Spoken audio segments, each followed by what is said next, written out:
স্বাগত দীপ্ত সংবাদে, সাথে আছে আমি কাজী আসিফুজ্জামান।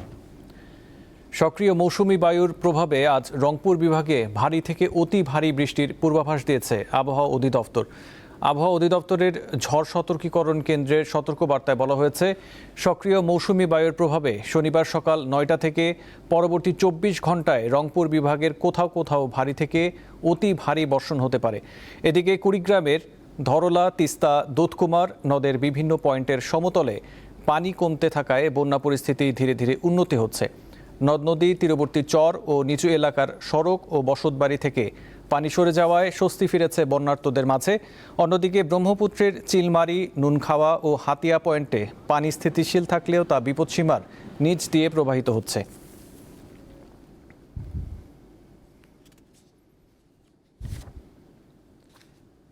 হবিগঞ্জে বন্যার পানি নেমে যাওয়ার পর ভেসে উঠছে ক্ষয়ক্ষতির চিত্র।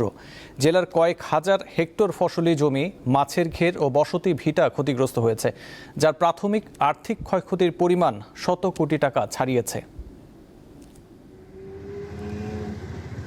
নেমে গেছে বন্যার পানি, ভেসে উঠছে কত চিহ্ন।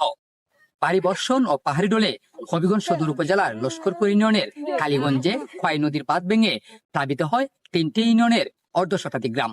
এতে ভেঙে যায় ঘরবাড়ি ও রাস্তাঘাট, পানিতে তলিয়ে যায় ধানের জমি, শাকসবজি ও মাছের ঘের।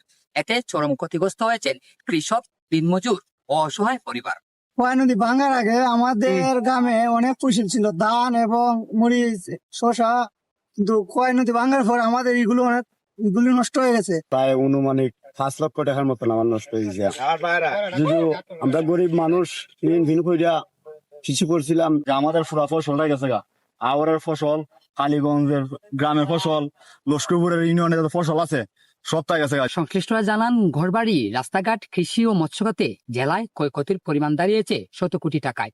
বন্যার পানিতে তলিয়ে গেছে 1500 হেক্টর ধানের জমি ও শাকসবজির ক্ষেত। এছাড়া পানিতে তলিয়ে যায় 1040টি পুকুর ও জলাশয়। বিভিন্ন এলাকায় ভেঙে গেছে প্রায় 30 কিলোমিটার রাস্তা। এই পানি প্রবেশ করে প্রাথমিকভাবে আমাদের 697 হেক্টর আউশ আবাদি জমি আক্রান্ত হয়েছিল। 131 হেক্টর শাকসবজির জমি এবং 20 হেক্টর জমি ফল বাগান আক্রান্ত হয়েছে। তো আমরা গত 3-4 দিন সময় ধরে এটা পর্যবেক্ষণে রেখেছি, কৃষক ভাইদেরকে পরামর্শ দিয়ে যাচ্ছে এবং খোঁজ খবর নিচ্ছি। জেলা প্রশাসন এবং মৎস্য অধিদপ্তরের পক্ষ থেকে তালিকা প্রণয়ন করে এবং ক্ষয়ক্ষতির পরিমাণ নিরূপণ করে আমরা অধিদপ্তরের মাধ্যমে মন্ত্রণালয়ে প্রেরণ করেছি এবং বলেছি যে মৎস্য চাষীদেরকে যাতে সহজ সরল সুদে ঋণ প্রদান এবং মৎস্য উপকরণ বা প্রণোদনা দেওয়া যায় সে বিষয়ে আমরা অধিদপ্তরকে আমরা জানিয়েছি। এবারে বন্যায় সবচেয়ে বেশি ক্ষতিগ্রস্ত হয়েছেন লস্করপুর ইউনিয়নবাসী। পরপর 2বার বন্যায় চরম ক্ষতিগ্রস্ত হয়েছেন কৃষকরা। দেনা পরিশোধে তাদের মাথায় এখন চিন্তার বাজ। ক্ষতি পুষিয়ে উঠতে সরকারি সহায়তার দাবি জানিয়েছেন কৃষক ও মৎস্যজীবীরা। আকলাস আহমেদ প্রিয়, দীপ্ত সংবাদ, হবিগঞ্জ। অতিবৃষ্টিতে কাপ্তাই হ্রদের পানি বেড়ে যাওয়ায় খুলে দেওয়া হয়েছে কাপ্তাই বাঁধের 16টি জলকপাট। কর্ণফুলী পানি বিদ্যুৎ কেন্দ্রের সংশ্লিষ্টরা জানান, হ্রদে বর্তমানে পানি রয়েছে 103.91 ফুট MSL। কাপ্তাই বাঁধের সর্বোচ্চ পানি ধারণ সীমা 109 ফুট MSL। সাম্প্রতিক ভারী বৃষ্টিতে লেকের পানির উচ্চতা বৃদ্ধি পাওয়ায় স্পিলওয়ের 16টি গেট খুলে দেওয়া হয়েছে।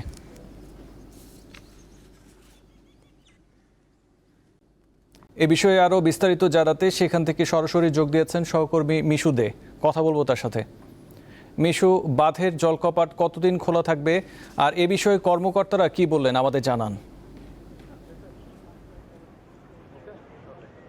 আশরাফ, রাঙামাটিতে গত কয়েকদিনে যে টানা বর্ষণ, সে টানা বর্ষণের পর পাহাড়ি ঢলের কারণে কাপ্তাই হ্রদের পানির উচ্চতা ক্রমান্বয়ে বৃদ্ধি পাচ্ছে, যার কারণে বর্তমানে কাপ্তাই হ্রদের পানির উচ্চতা 104.09 MSL। এতে করে কাপ্তাই হ্রদের পানি ধারণ ক্ষমতা হচ্ছে 109.9 MSL। এতে করে কাপ্তাই হ্রদের পানি ধারণ ক্ষমতা যাতে পূর্ণ হয়ে না যায়, সেজন্য কিন্তু কাপ্তাই কর্ণফুলী পানি বিদ্যুৎ কেন্দ্র কিন্তু ইতিমধ্যে তাদের পানি চারার কাজ শুরু করেছে। সেজন্য আজ সকাল 11টা 20 পর থেকে 16টি যে কাপ্তাই বাঁধের গেট, সেই 16টি গেটের 6 ইঞ্চি করে তারা পানি ছাড়তে শুরু করে। পর্যায়ক্রমে কিন্তু গেটগুলো খুলে দেওয়া হয়, যার পর থেকে কাপ্তাই বাঁধ থেকে প্রতি সেকেন্ডে 9,000 কিউসেক পানি নির্গত হচ্ছে কর্ণফুলী নদীতে। পাশাপাশি আরও 5টি যে বিদ্যুৎ কেন্দ্রে বিদ্যুৎ উৎপাদনের জন্য 5টি ইউনিট চালু রয়েছে, সে 5টি ইউনিট দিয়েও 32,000 কিউসেক পানি নির্গত হচ্ছে। এতে করে কাপ্তাই হ্রদ থেকে কর্ণফুলী নদীতে প্রায় 41,000 কিউসেক পানি প্রতি সেকেন্ডে নির্গত হচ্ছে। এছাড়াও কাপ্তাই বাঁধের যে বিদ্যুৎ উৎপাদন, সে বিদ্যুৎ উৎপাদন আজ সকাল পর্যন্ত প্রতি প্রায় 5টি ইউনিটে 220 মেগাওয়াট বিদ্যুৎ উৎপাদন হচ্ছে বলে আমাদেরকে জানানো হয়েছে বিদ্যুৎ কেন্দ্র কর্তৃপক্ষের পক্ষ থেকে। তবে এছাড়াও বাঁধের যে ধারণ ক্ষমতা সেটি যাতে পূর্ণ না হয় সেজন্য কিন্তু পাহাড়ি ঢল যে পরিমাণে নামবে, তারা কিন্তু পর্যায়ক্রমে তার উপর নির্ভর করেই কাপ্তাই হ্রদের যে পানি, কাপ্তাই বাঁধের যে পানি ছাড়ার পরিমাণ, সে পরিমাণ পর্যায়ক্রমে তারা বাড়াবে বলেও আমাদেরকে নিশ্চিত করেছেন কর্ণফুলী পানি বিদ্যুৎ উৎপাদন কেন্দ্রের ব্যবস্থাপক। তিনি নিশ্চিত করেছেন হয়তো পানি বাড়ার হার যদি বাড়ে সেক্ষেত্রে 3 ফিট পর্যন্ত তারা কাপ্তাই বাঁধ দিয়ে পানি নির্গত করবে। তবে এই যে পানি ছাড়ার ধারা, সেটি কিন্তু পর্যায়ক্রমে বাড়ানো হতে পারে, আবার কমানো হতে পারে। সেটি নির্ভর করবে কাপ্তাই হ্রদের পানির উচ্চতা কি পরিমাণ সেটির উপর। এই ছিল রাঙামাটি থেকে আমার কাছে কাপ্তাই বাঁধের পানি ছাড়ার সর্বশেষ। জি মিশুদে, আপনাকে ধন্যবাদ। নরসিংদীতে 2 মাসের শিশুর পা মুচড়ে দেওয়ার ঘটনায় অভিযুক্ত ও মামলার প্রধান আসামি ওই শিশুর চাচি ফারজানা আক্তারকে গ্রেপ্তার করেছে র্যাব। শুক্রবার বিকেলে নারায়ণগঞ্জের রূপগঞ্জ এলাকায় অভিযান চালিয়ে তাকে গ্রেপ্তার করে র্যাব 11। র্যাব জানায়, গোপন সংবাদের ভিত্তিতে র্যাবের একটি দল নারায়ণগঞ্জ জেলার রূপগঞ্জ থানা এলাকায় বিশেষ অভিযান পরিচালনা করে। পরে ফারজানা আক্তারের অবস্থান শনাক্ত করতে পারে আইনশৃঙ্খলা বাহিনীর সদস্যরা। র্যাবের পক্ষ থেকে জানানো হয়, গ্রেপ্তার ফারজানা আক্তারকে মাধবদী থানায় হস্তান্তর করা হয়েছে। থানা পুলিশ পরবর্তী আইনগত ব্যবস্থা নেবে। গত 11 জুলাই 2 মাসের শিশুর পা মুচড়ে দেয় তার চাচি। ওই ভিডিও সামাজিক যোগাযোগ মাধ্যমে ছড়িয়ে পড়ে। এরপর 14 জুলাই রাতে মামলা দায়ের করা হয়।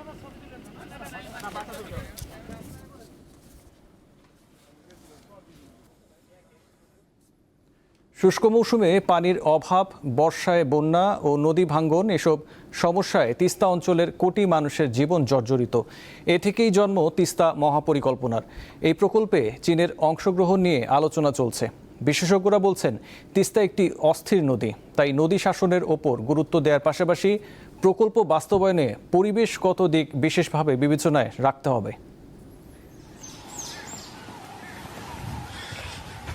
উত্তরের জনপদের মানুষের কাছে তিস্তা শুধু একটি নদীর নাম নয়, এটি জীবিকা নির্বাহ, কৃষি আর আশা সংগ্রামের এক প্রতিচ্ছবি।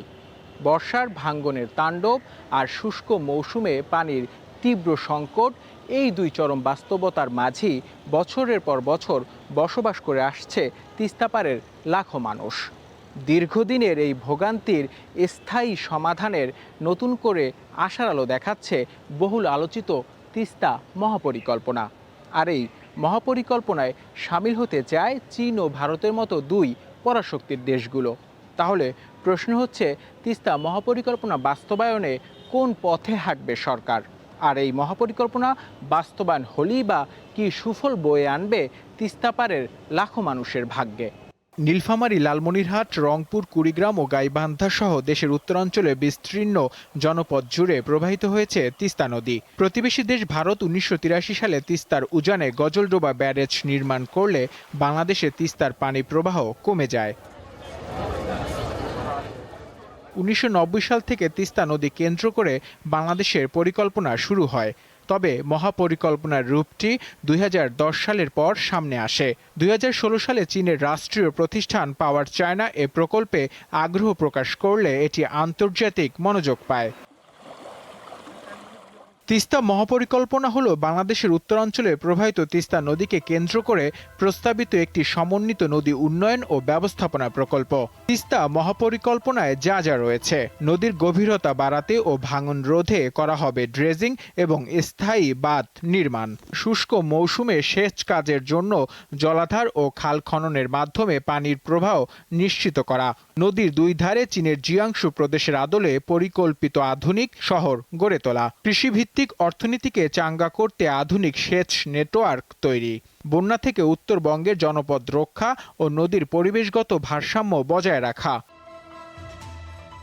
প্রকল্পের আওতায় ৩ থেকে ৫ কিলোমিটার চওড়া তিস্তা নদীকে সংকুচিত করে ৮০০ কিলোমিটার থেকে ১ কিলোমিটারে নামিয়ে আনা হবে এবং দুই পার বরাবর প্রায় ২০০ কিলোমিটার বাঁধ ও রাস্তা নির্মাণের পরিকল্পনা রয়েছে। এছাড়া বাংলাদেশ অংশে তিস্তা মহাপরিকল্পনার আওতায় প্রায় ১১০ কিলোমিটার নদীপথ ড্রেজিং ও শাসন, যা নদীর গভীরতা ও প্রশস্ততা ঠিক করার সুপারিশ করা হয়েছে। জিওপলিটিক্সটা তো ওইভাবে চলে না। তিস্তা মহাপরিকল্পনা নিয়ে কথা হয় বাংলাদেশের নদ নদী প্রাণী ও প্রতিবেশ বিষয়ক গবেষক শেখ রোকনের সাথে। তিনি জানান বিভিন্ন তথ্য। তিস্তা মহাপরিকল্পনা তো দরকার আছে, এ নিয়ে কোনো সন্দেহ নাই, কারণ আমার ভাঙন রোধ করতে হবে, আর্থসামাজিক উন্নয়ন প্রয়োজন হবে, নৌ চলাচল করতে হবে, এগুলো তো দরকার আছে। কিন্তু দুটো ফিজিবিলিটি স্টাডি বা সম্ভাব্যতা যাচাই সমীক্ষা, সেখানে ৫৮ জন এক্সপার্টকে যুক্ত করা হয়েছে এটা করার জন্য। এর মধ্যে একজনও বাংলাদেশি না। মহাপরিকল্পনার তথ্য নথিপত্র আপনি কোথাও পাবেন না। তবে সম্প্রতি প্রধানমন্ত্রী তারেক রহমানের চীন সফরের পর নতুন সম্ভাবনা দেখছেন এই গবেষক। মহাপরিকল্পনা বাস্তবায়নের ক্ষেত্রে পরিবেশগত ভারসাম্য রক্ষার বিষয়টি গুরুত্ব দিতে হবে বলে জানান তিনি। মহাপরিকল্পনা বাস্তবায়ন করতে গিয়ে পরিবেশ ধ্বংস করা যাবে না। যেমন আমরা ভারতের গজালডোবা ব্যারেজ দেখেছি। এমনিতে তিস্তা খুব অস্থির নদী, এটা ১ বছরেই ভরাট হয়ে যেতে পারে। ফলে তিস্তা মহাপরিকল্পনার প্রয়োজনীয়তা নিয়ে কোনো প্রশ্ন নাই, এটা লাগবেই। প্রশ্নটা হচ্ছে যে আপনি কিভাবে করতেছেন, এটা পরিবেশ সম্মতভাবে করতেছেন কিনা, বহুপাক্ষিক হচ্ছে কিনা, টেকসই হবে কিনা, সেটা হলো প্রশ্ন। তার মতে সম্ভাবনার পাশাপাশি রয়েছে বেশ কিছু বড় চ্যালেঞ্জ। নদীপাড়ের অবকাঠামোগত উন্নয়নের পাশাপাশি ন্যায্য পানি প্রবাহ নিশ্চিত করতে না পারলে কাঙ্ক্ষিত সুফল পুরোপুরি পাওয়া কঠিন হবে। একপাক্ষিক হলে এটা একটা ভূ রাজনৈতিক বিরোধের জায়গা তৈরি হবে। আমি ভারতের সঙ্গে গেলে চীন বেজার হবে, চীনের সঙ্গে গেলে ভারত বেজার হবে। প্রাথমিকভাবে তিস্তা মহাপরিকল্পনায় ব্যয় ধরা হয়েছে ৮,২০০ কোটি টাকা। তিস্তার ঢেউ বয়ে নিয়ে আসে ভাঙনের গল্প, আবার এই একই স্রোতে ভেসে আসে নতুন দিনের স্বপ্ন। তিস্তা পাড়ের মানুষের আশা দ্রুত বাস্তবায়ন হবে তিস্তা মহাপরিকল্পনা। তবে এই বাস্তবতা নির্ভর করছে সময় মতো প্রকল্প বাস্তবায়ন, টেকসই ব্যবস্থাপনা ও পর্যাপ্ত পানির প্রবাহ নিশ্চিত করার উপর। নূর আলম, দীপ্ত সংবাদ, ঢাকা। সাবেক রাষ্ট্রপতি জিয়াউর রহমান হত্যা বাংলাদেশের ইতিহাসের অন্যতম আলোচিত ঘটনা। 4 দশকের বেশি সময় ধরে এই হত্যাকাণ্ড ঘিরে রয়েছে অসংখ্য প্রশ্ন, বিতর্ক আর অমীমাংসিত রহস্য। ৪৫ বছর পর গ্রেপ্তার হয়েছেন হত্যাকাণ্ডে অভিযুক্ত পলাতক সাবেক মেজর মোজাফফর হোসেন। তার গ্রেপ্তার খুলে দিতে পারে ইতিহাসের সেই অজানা অধ্যায়। প্রশ্ন উঠেছে, ৪৫ বছর কোথায় ছিলেন তিনি? সাবেক প্রেসিডেন্ট জিয়াউর রহমানের হত্যায় জড়িত অভিযোগে তৎকালীন মেজর মোজাফফর হোসেন এখন সেনা হেফাজতে। ১৫ জুলাই রাতে ঢাকার বনানীর একটি বাসা থেকে পুলিশ তাকে গ্রেফতার করে। জিয়াউর রহমান হত্যাকাণ্ডের পর তিনি সেনাবাহিনী থেকে পালিয়ে যান। তাকে ধরিয়ে দিতে সে সময় পুরস্কারও ঘোষণা করা হয়েছিল বলে জানায় পুলিশ। বিভিন্ন বইয়ের তথ্য অনুযায়ী জিয়াউর রহমানকে গুলি করার সময় মেজর মোজাফফর ঘটনাস্থলে উপস্থিত ছিলেন। বাংলাদেশের সাধারণ মানুষের কাছে অত্যন্ত জনপ্রিয় হয়ে ওঠা রাষ্ট্রপতি জিয়াউর রহমান হত্যাকাণ্ড, পরবর্তী সেনা বিদ্রোহ ও সে সময়ের রাজনৈতিক সামরিক ঘটনা প্রবাহ নিয়ে নানান প্রশ্ন ও বিতর্ক রয়েছে। যেসব প্রশ্ন সামনে এসেছে তা হল ৩০শে মে ১৯৮১ তারিখে চট্টগ্রাম সার্কিট হাউসে প্রকৃতপক্ষে কি ঘটেছিল, হত্যার পূর্বে ও পরে মেজর মোজাফফরের ভূমিকা কি ছিল, হত্যাকাণ্ডের ঘটনায় প্রত্যক্ষ ও পরোক্ষভাবে জড়িত দেশি বিদেশি পক্ষ কারা ছিল। ৪৫ বছর পর মেজর মোজাফফরের গ্রেপ্তারের ফলে এসব প্রশ্নের উত্তর জানার সুযোগ তৈরি হয়েছে। আরেকটি বড় প্রশ্ন মুজাফফরের পলাতক জীবন। বিভিন্ন সূত্রে দাবি করা হয়েছে হত্যাকাণ্ডের পর তিনি ভারতে আত্মগোপন করেন। দেশটির গোয়েন্দা সংস্থার সহায়তায় নিজেকে কখনো পরিচয় দিতেন বিপ্লব সরকার নামে, কখনো বা জয় ব্যানার্জি নামে। প্রশ্ন উঠেছে এই ৪৫ বছরের পুরো সময়টা তিনি কিভাবে আত্মগোপনে ছিলেন, কে বা কারা তাকে সহায়তা করেছিলেন, আর তিনি কবে এবং কিভাবে বাংলাদেশে ফিরলেন। অভিযোগ আছে ২৪ পদাতিক ডিভিশনের কর্মকর্তা মেজর মোজাফফর হোসেন সেনাবাহিনীতে যোগ দেওয়ার আগে জাতীয় রক্ষী বাহিনীতে কমিশন লাভ করেন। সাইফুর রহমান শিশির, দীপ্ত, বার্তাকক্ষ। পশ্চিম এশিয়ায় উত্তেজনা চরম আকার ধারণ করেছে। শুক্রবার টানা সপ্তম রাতের মতো ইরানের বিভিন্ন স্থাপনায় বিমান হামলা চালিয়েছে যুক্তরাষ্ট্র। পাল্টা হামলা চালিয়েছে ইরানও। বাহরাইনে অবস্থিত মার্কিন ড্রোন ভেসেল ডিপো এবং বাহরাইনের প্রধান এআই সেন্টার ধ্বংসের দাবি করেছে তেহরান। সৌদি আরবে অবস্থিত একটি মার্কিন সামরিক ঘাঁটিকে লক্ষ্য করে ব্যালিস্টিক ক্ষেপণাস্ত্র ছুড়েছে দেশটি। রয়টার্সের খবরে বলা হয়েছে সমুদ্রপথে সংঘাতের জেরে উপসাগরীয় অঞ্চল থেকে জ্বালানি সরবরাহ বন্ধ হয়ে গেছে। হরমুজ প্রণালীর দক্ষিণে একটি মাইনযুক্ত এলাকা পার হওয়ার সময় দুটি তেলের ট্যাঙ্কারে বিস্ফোরণ ও অগ্নিকাণ্ডের ঘটনা ঘটেছে। আগ্রাসন বন্ধ না হওয়া পর্যন্ত ওই অঞ্চল থেকে কোনো রাসায়নিক সার, এমনকি এক ফোঁটা তেল বা গ্যাসও রপ্তানি করতে দেয়া হবে না বলে হুঁশিয়ারি দিয়েছে আইআরজিসি।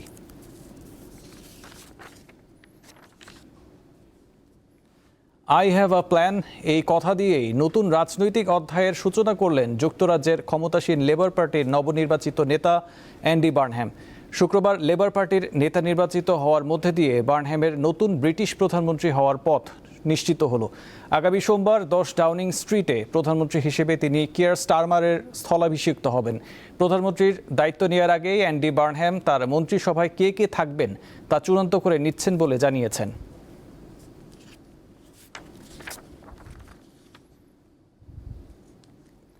মেক্সিকোর দক্ষিণাঞ্চলীয় রাজ্য চিয়াপাসের উপকূলে 7.4 মাত্রার শক্তিশালী ভূমিকম্প আঘাত এনেছে। শুক্রবারের এই ভূকম্পনে পার্শ্ববর্তী গুয়াতেমালা ও এল সালভাদোরের বিভিন্ন স্থানে ভবন কেঁপে ওঠে। ভূমিকম্পের জেরে উপকূলীয় এলাকায় সুনামি সতর্কতা জারি করা হয়েছে। প্রাথমিকভাবে কোনো ধরনের ক্ষয়ক্ষতির খবর পাওয়া যায়নি বলে জানিয়েছে কর্তৃপক্ষ। মার্কিন সুনামি সতর্কীকরণ কেন্দ্র জানিয়েছে উপকেন্দ্রের 300 কিলোমিটার ব্যাসার্ধের মধ্যে বিপজ্জনক সুনামি আঘাত হানার সম্ভাবনা রয়েছে।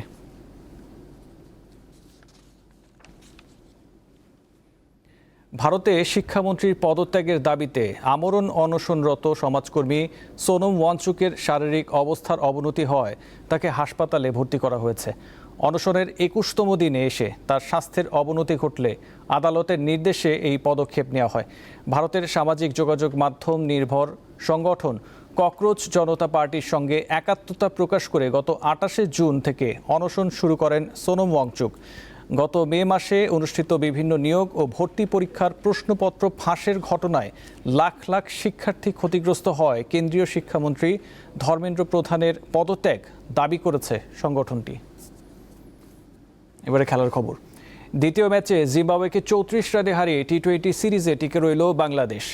বুলাওয়েতে টস হেরে আগে ব্যাট করতে নেমে শুরু থেকেই দারুণ ছন্দে ছিলেন সফরকারীদের দুই ওপেনার সাইফ হাসান ও তানজিদ হাসান। সাইফ 55 রান আর তানজিদ ফেরেন 58 রান করে। শেষ থেকে মোহাম্মদ সাইফুদ্দিনের 10 বলে 31 রানের ঝোড়ো ইনিংসে নির্ধারিত ওভারে 5 উইকেটে 186 রান সংগ্রহ করে টাইগাররা।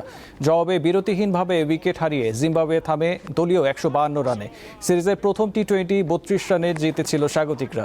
19 জুলাই হবে সিরিজ নির্ধারণী ম্যাচ। এবারে বিআরবি কেবলস নিবেদিত ফিফা ওয়ার্ল্ড কাপ 2026।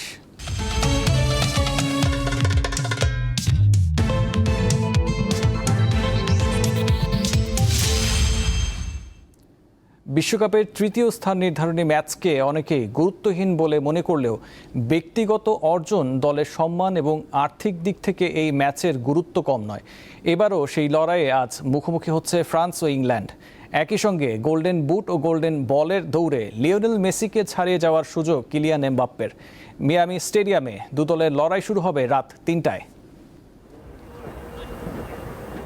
বিশ্বকাপে সেমিফাইনালে স্পেনের কাছে হেরে বিদায় নেয় 98 ও 2018 বিশ্ব চ্যাম্পিয়ন ফ্রান্স। শিরোপার আশা চূর্ণ হলেও টিকে আছে ফরাসিদের সেরা খেলোয়াড় কিলিয়ান এমবাপ্পের গোল্ডেন বুট জয়ের সম্ভাবনা। আর্জেন্টিনা লিওনেল মেসির সমান 8 গোল এমবাপ্পের, তবে অ্যাসিস্টের দিক থেকে এগিয়ে মেসি। তৃতীয় স্থান নির্ধারণী ম্যাচে এমবাপ্পে গোল পেলে গোল্ডেন বুটের সম্ভাবনা উজ্জ্বল হবে তার। এবার না হলেও পরের বিশ্ব আসরের জন্য প্রস্তুতি নেওয়ার সুযোগ পাবেন ফরাসি তারকা। তবে কোচ হিসাবে এটাই যে শেষ ম্যাচ হতে যাচ্ছে দিদিয়ে দেশমের। 2012 সালে জাতীয় দলে দায়িত্ব নেওয়া দেশমের অধীনে 184 ম্যাচে 120টি জয় পেয়েছে ফ্রান্স। তার নেতৃত্বে 2018 বিশ্বকাপ ও উয়েফা নেশনস লিগ জিতেছে দলটি। এছাড়া 2016 ইউরো এবং 2025 নেশনস লিগে রানার্স আপ হয় ফরাসিরা।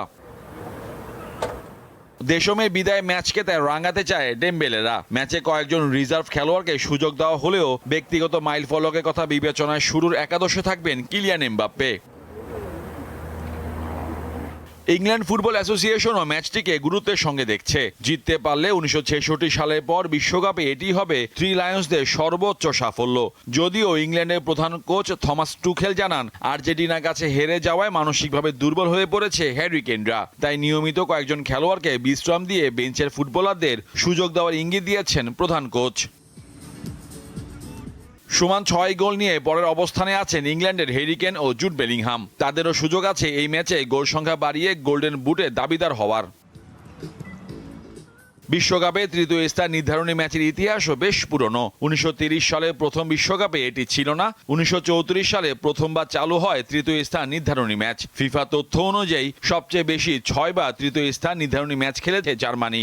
এর মধ্যে 4 বার জয় পেয়েছে তারা। ফ্রান্স এই নিয়ে খেলবে 5 বার। এছাড়া উরুগুয়ে, পোল্যান্ড আর সুইডেন প্রত্যেক দলই খেলেছে 3 বার করে। মোহাম্মদ হাসিব, দীপ্ত স্পোর্টস। এই ছিল এখনকার মতো। পরবর্তী সংবাদ 2টায় দেখার আমন্ত্রণ রইল। এছাড়াও তথ্য বিনোদনের খবর পেতে চোখ রাখুন দীপ্ত টিভি ডিজিটাল প্ল্যাটফর্মগুলোতে। ধন্যবাদ।